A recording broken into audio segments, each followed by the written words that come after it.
So now we're looking at modern manufacturing techniques. This lecture was given by another guest lecturer. Not sure what company it was from, unfortunately. Anyway, why do we get asked to improve things? Because, well, for one, they've either failed to meet the delivery, they failed to meet what they was intended to do, they've had complaints, there's bad environmental impacts, which are impacting the health and safety, there's a legislation change, or it's not making any money anymore. So there's some techniques. There's the lean technique, which is plan, do, check, and then act, which all of the current techniques kind of revolve around. There's Six Sigma, which is define, measure, analyze, improve, and control. Then there's the Scrum technique, which is develop, wrap, review, then adjust. And there's the Agile technique, which is evaluate, scope, define, and develop. The lean philosophy has been around for years, which is since 1883. Lean thinking, there's a lean thinking book which has a summary basically on everything. So again, we're looking at what the customer wants. You need to specify value for the customer's perspective, identify the stream that delivers the value, and then make the value flow as pulled by the customer, only flow when customers want it essentially. And you want to seek perfection, although it's not attainable, you want to seek it. So the value, again, as we mentioned last time, it's what the customer is willing to pay for the activity, the product or service is transformed by the activity, and the activity is done right first time. That's what people and customers want. Value added. Only 5% of your time is valued, the rest is not, unfortunately, essentially. So there's 7 wastes which Toyota identified.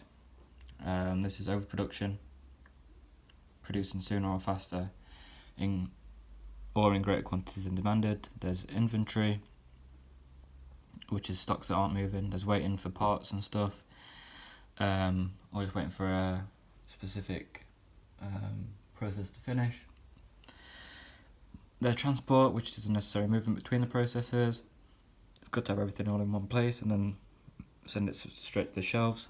There's defects, which means it sometimes might not be right first time, and then there's over-processing, which is processing beyond the standard required. Additional waste would include scatter, which is jumping to and from other tasks as well. Reprioritisation, and there's a waste of human potential, meaning people aren't assigned to the roles that they're good at.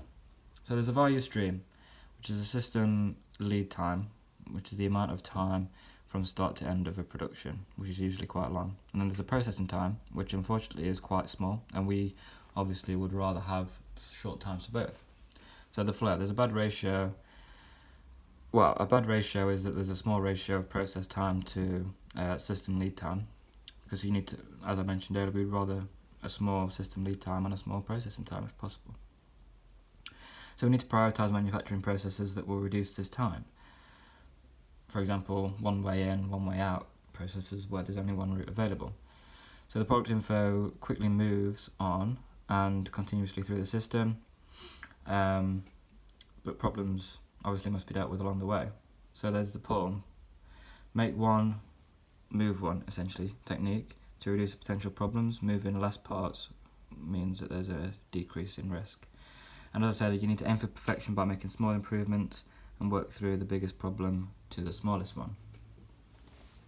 In businesses, there's 5 tools called the 5S system, which is used to basically, in a manufacturing process, there's sort, straighten, shine, standardise, and sustain. So sorting basically removes things you don't need from the process. Straightening means that you're putting them in an organised fashion or in order. Shine means that you're going to keep it clean and organised. Standardise means you'll sort things to be in the correct size, which means like place in the correct place, essentially. And the sustain means to make sure that everything is put back and maintaining everything and keeping the process going if it's a process.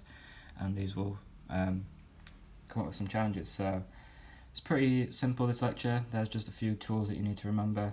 So there's the tools, the wastes, which Toyota identified, and then also the techniques that are there as well. That's the end of this one. Next time we'll be looking at leadership, management and effective teams, and a few more costs.